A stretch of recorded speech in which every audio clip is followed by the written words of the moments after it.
ध्यानाभ्यास के लिए कृपया अपने नेत्रों को बंद कर लीजिए।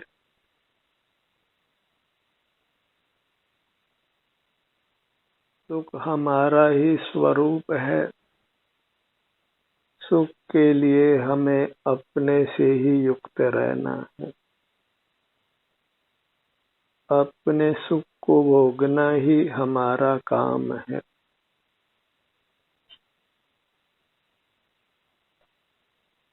जीव आनंद भोजी है।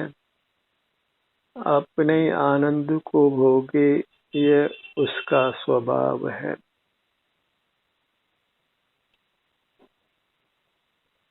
बहिर्मुखता में वैश्विक सुख है तो वैश्विक दुख भी भोगना पड़ता है। जीत है तो हार भी भोगना पड़ती है। अनुकूलता भोगते हैं तो प्रतिकूलता भी भोगनी पड़ती है। जन्म है तो मरण भी भोगना पड़ता है। बहिर्मुख जीवन निरापद नहीं है, पराधीन है और नाना प्रकार के दुखों से भरा हुआ है। हमें उससे विरक्त होना है और अपने सन्मुख होकर अपने में ही अनुरक्त होना है। इसलिए अपने ध्यान को अपने सिर से पांव तक लाकर निर्दोष सुख को भोगना है।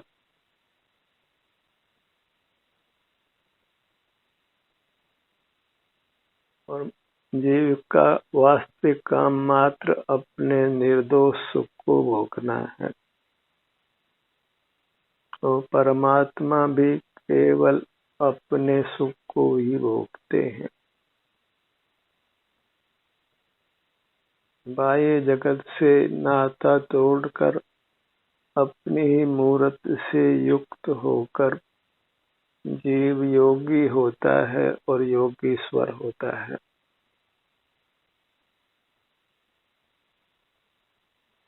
और इस प्रकार हमें अपने सन्मुख रहना है, इसी का अभ्यास करना है और बहिर्मुखता के संस्कार को क्रम से मेटना है। कोई भी आदत तत्काल ही मिट नहीं जाती है, यत्न से ही उसको मिटाना होता है। जो हमारी बहिर्मुखता की आदत है, बाहर से ही सुख पाने का जो हम प्रयत्न करते रहते हैं, उस आदत को हम क्रम से ही मिटा सकते हैं।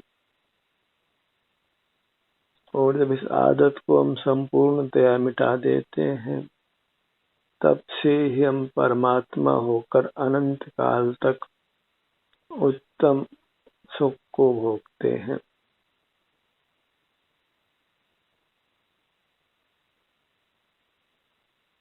अपना ध्यान अपने मूर्त पर ही लाइए। अपने मूर्त के सन्मुख ही रहिए। प्राप्त मूर्त शरीर के बराबर हमारा अमूर्त शरीर है। जीव प्राप्त शरीर के संकोच विस्तार के अनुसार संकुचित और विस्तृत होता है।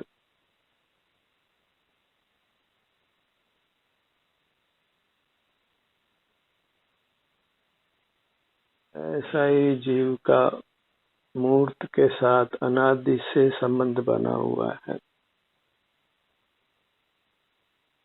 मूर्त काया के अनुसार इसका संकोच विस्तार होता है और निर्वाण होने के बाद मूर्त काया नहीं रहने से अंतिम शरीर के आकार रहता है। मूर्त इंद्रियां नहीं होने से मूर्त पदार्थों के साथ संबंध सर्वथा समाप्त हो जाता है। फिर मूर्त से किंचित भी प्रभावित नहीं होता, और वही उत्तम दशा है। उसी दशा को हमने प्राप्त करना है, क्योंकि मूर्त काया विनाशी है, इसलिए मूर्त काया के साथ जीव का भी विनाश होता है। उसी को हम मरण कहते हैं। पर जीव अविनाशी होने से फिर पुनः जन्म लेता है, नूतन मूर्त काया को प्राप्त करता है, और इस प्रकार अनादि से अनवरत रूप से संसार चलता आ रहा है।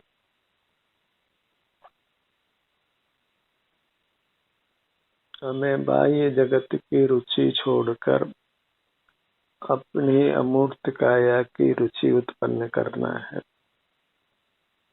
जब तक बाहर की रुचि है तब तक बहिर्मुखता है, और तब तक संसार है। संसार नाना दुखों से भरा हुआ है, भयावह है, नाना प्रकार का उत्पात मचता ही रहता है।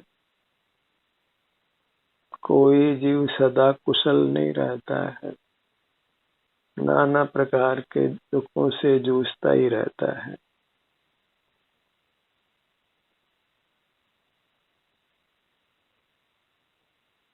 सब प्रकार के दुखों से मुक्त होने के लिए हमें स्वावलंबी होना है, और स्वावलंबन का अर्थ अपने अमूर्त काया के सन्मुख रहना है।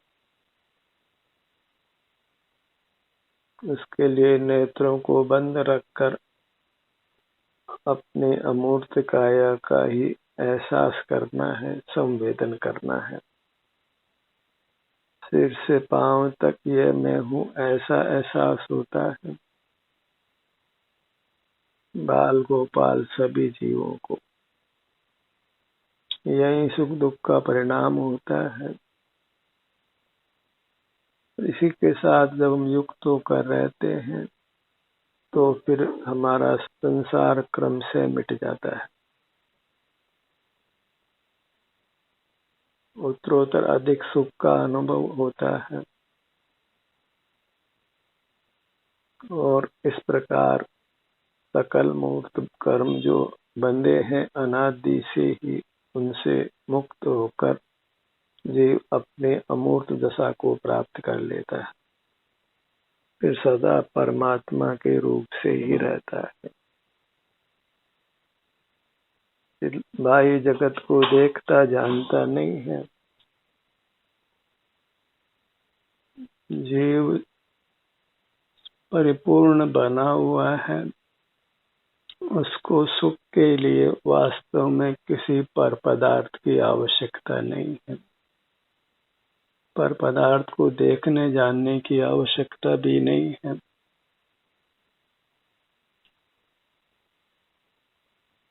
स्वयं स्वयं से ही युक्त रहकर वह अवर्णनीय सुख को भोगता है, अचिंत्य सुख को भोगता है। इसलिए उसको अचिंत्य सुख शक्ति का धारक देव कहते हैं, परमात्मा कहते हैं। जब हम बहिर्मुख नहीं होते तो फिर स्वतः ही हमको अपने सुख का भोग होता है। आप में ही लीन रहता है, अपने में ही रमण करता है। किंचित भी दुख का अनुभव उसको नहीं होता। सदा स्वस्थ रहता है, सुखी रहता है, सदा सचेत रहता है, अकल्पनीय सुख को भोगता है।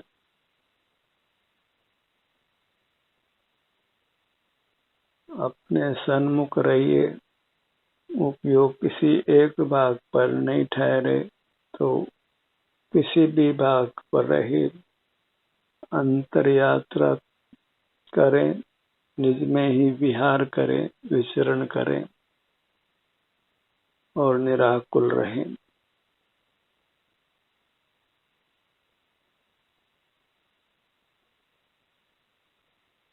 अपने सन्मुख होने पर पूर्वबद्ध कर्म के उदय से कुछ वेदना का अनुभव हो तो किंचित भी घबराना योग्य नहीं है, क्योंकि उस वेदना को भोग कर भी हम बद्धमूर्त कर्मों से मुक्त होते हैं और हमारी काया आत्यंतिक शुद्ध होकर सुख का अनुभव कराती है। पहले से अधिक जीव स्वस्थ हो जाता है, सुखी हो जाता है।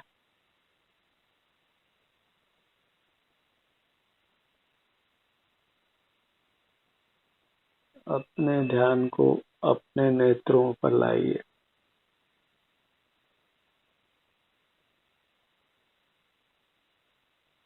हम स्वतंत्र हैं, अपने किसी भी भाग पर अपने ध्यान को लाएं, किसी भी भाग के स्वास्थ्य की स्थिति को भोगें, बस हमें मूर्त पदार्थ के आकर्षण में नहीं आना है। जो भी जीव बाहर के मूर्त पदार्थों के आकर्षण में नहीं आता है, वह अवश्य ही अपने सन्मुख रहकर परमात्मा हो जाता है। बाहर का मूर्त जगत बहुत प्रकार के प्रलोभन देता है, विषय जनित सुख प्रदान करता है और शीघ्र ही वह अपना रूप बदल कर फिर हमें नाना प्रकार के दुख देता है।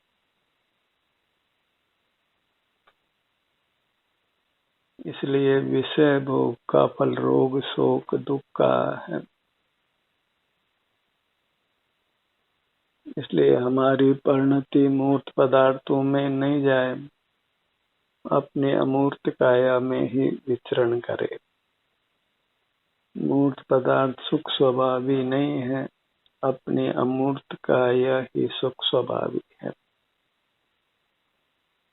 हम किसी भी मुद्रा में रहें, अपने सन्मुख रहें, अपने किसी भी भाग का आश्रय करें। अपनी दुनिया ही सुखद दुनिया है, जो प्राप्त मूर्त शरीर के बराबर है।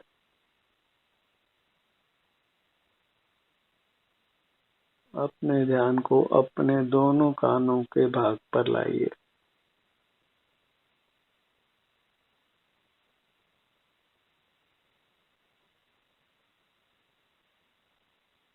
अपने सन्मुख रहकर ही जीव बद्ध पाप कर्मों से मुक्त होता है और प्रतिकूल संयोग उसको प्राप्त नहीं होते।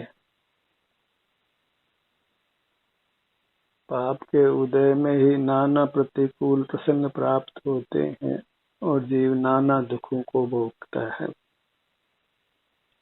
और अपने सन्मुख रहकर वह फिर बद्ध पाप कर्मों से मुक्त होता है, स्वाधीन होता है, स्वस्थ और सुखी रहता है। अपने ध्यान को अपने नासिका भाग पर लाइए।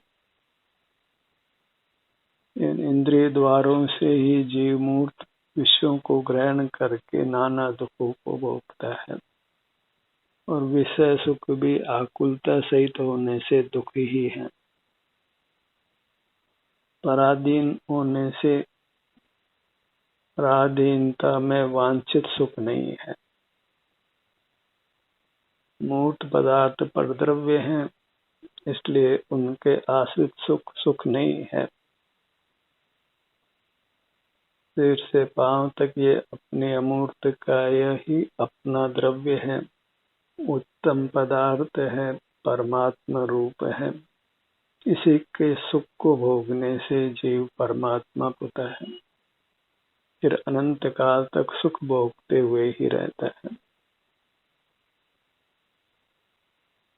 अंतर्मुख होकर अपने काया से युक्त रहने का अभ्यास क्रम से बढ़ाना है और सने सने ये अभ्यास बढ़ते बढ़ते फिर निरंतर हो जाता है। वही परमात्मा दशा है। अपने ध्यान को अपने जिह्वा भाग पर लाइए।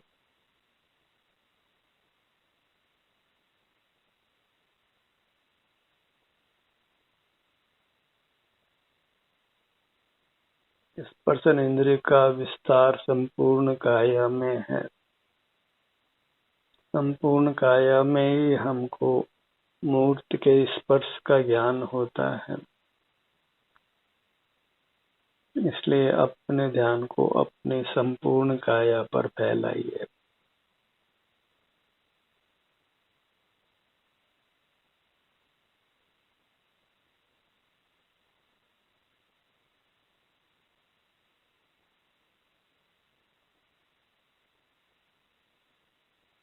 जैसे जैसे हम मूर्त पदार्थों का अवलोकन करना बंद करते हैं, वैसे वैसे ही हमारे भीतर उत्तम सुख उपसता जाता है।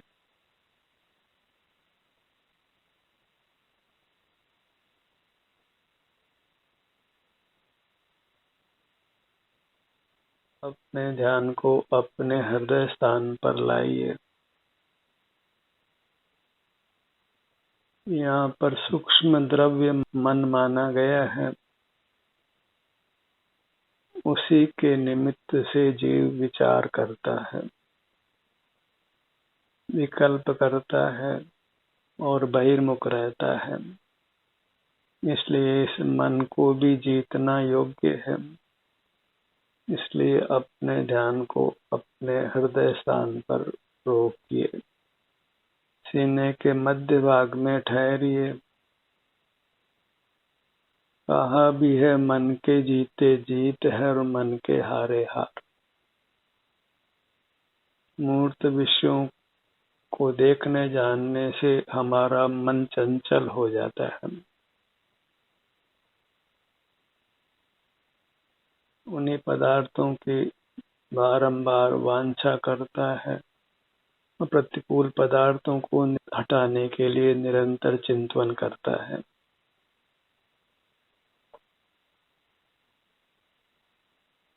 इस प्रकार मन का कोलाहल निरंतर चालू रहता है।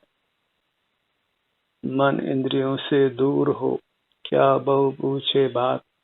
राग प्रसार निवारते, सहज स्वरूप उत्पात। हमारा सहज स्वरूप सुख है, जो मन इंद्रियों को जीत लेने से उत्पन्न हो जाता है। अपने ध्यान को अपने सिर के भाग पर लाइए। मस्तिष्क का यहाँ निवास है।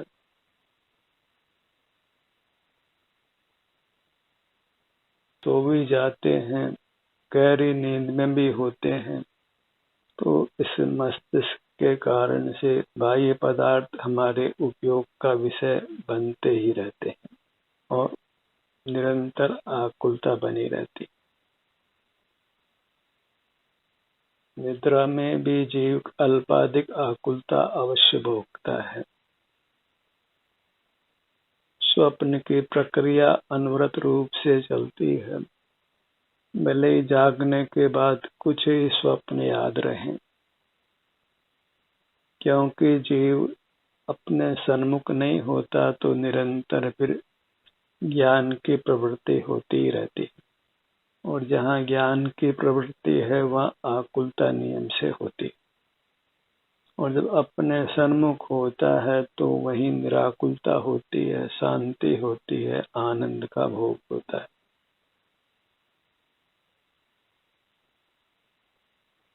अपने ऊपर की सीमा सिर के भाग पर अपने ध्यान को लाइए। जैसे जैसे हम अपना ध्यान अपने इंद्रियों पर, मन पर, मस्तिष्क पर लाते हैं, वैसे वैसे ये अंग अधिक अधिक स्वस्थ होते जाते हैं।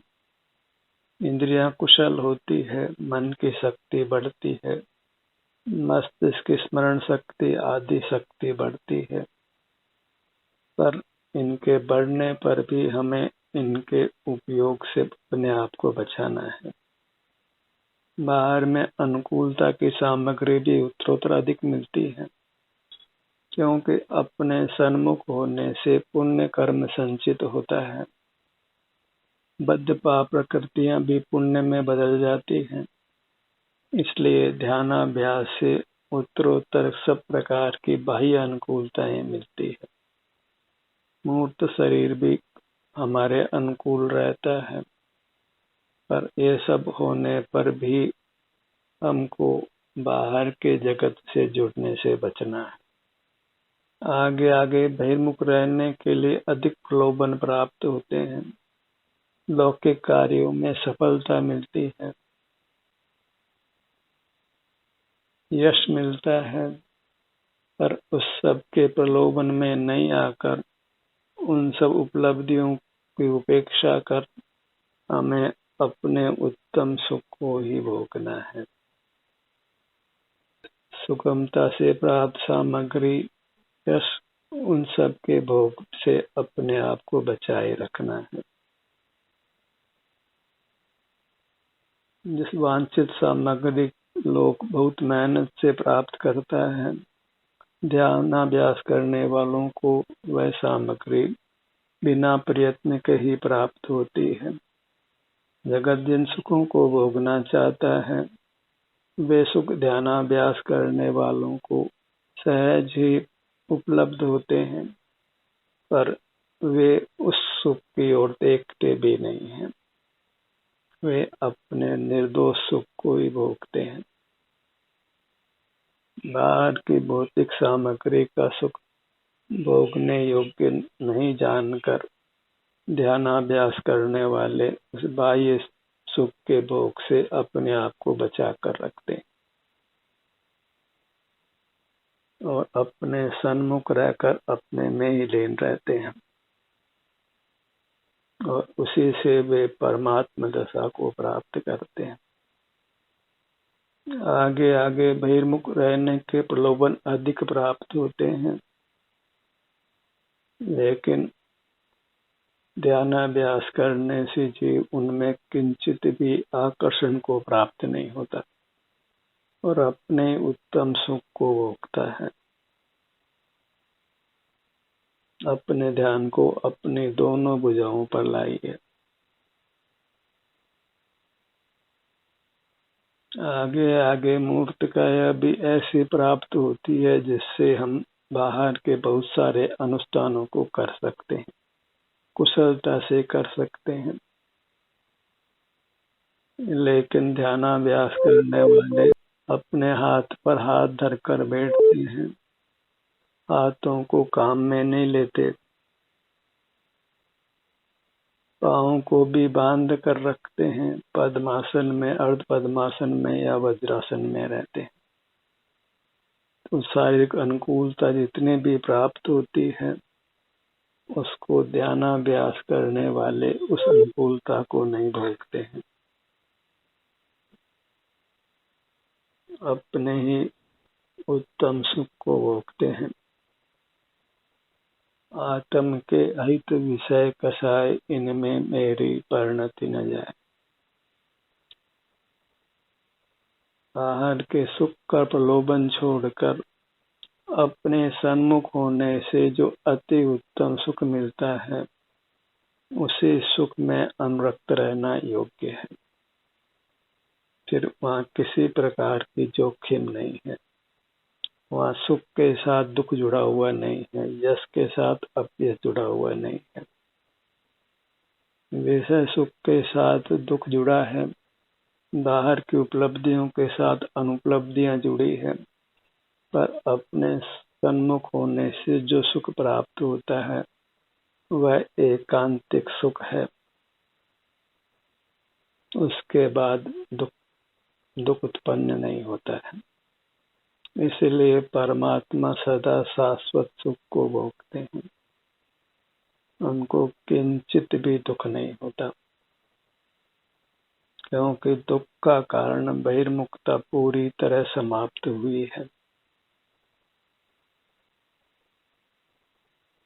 अपने रूप में सहज लीनता रहती है, अपने सन्मुख ही स्थिर रहते हैं, पूर्ण स्वास्थ्य, पूर्ण सुख प्रकट हुआ है और जो कभी भी नाश को प्राप्त नहीं होता। ऐसी परमात्मा दशा ही वांछनीय है। उसके लिए बस केवल अपने सन्मुख रहकर अपने आनंद भोगने का ही काम करना है। एक ही काम है, अपने सन्मुख रहकर शांति को भोगना। आनंद को भोगना, अपने आप को दुखों से बचा कर रखना। ध्यानाभ्यास का ये सत्र यहीं समाप्त होता है। आपकी सहभागिता के लिए धन्यवाद।